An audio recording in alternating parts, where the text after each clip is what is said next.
Hi అండి, welcome రమా NSP village channel. ఇది జిల్లెడి చెట్టు అంటారండి. ఈ చెట్టుని వీటి పాలు మనకి ఎక్కడైనా ముళ్ళు గుచ్చుకున్న చోట ఈ పాలును కానీ వేస్తే ముళ్ళు త్వరగా పైకి వస్తుంది. ఇవి ఎక్కడైనా మనకి పందికొక్కులు అలాగా ఎక్కడైనా తోడిన చోటు వీటి కొమ్మలు కానీ తీసుకెళ్ళి అక్కడ పెడితే మళ్ళీ పందికొక్కులు అక్కడ తవ్వకుండా ఉంటాయి. చూడండి, జిల్లెడి చెట్టు.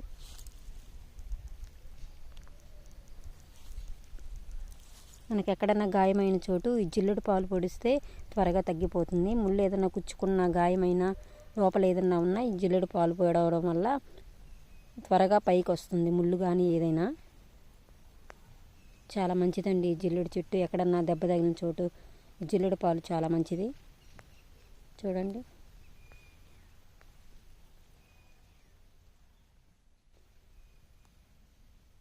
ఈ వీడియో కనుక మీకు నచ్చినట్టయితే లైక్ చేయండి, షేర్ చేయండి, సబ్స్క్రైబ్ చేయండి.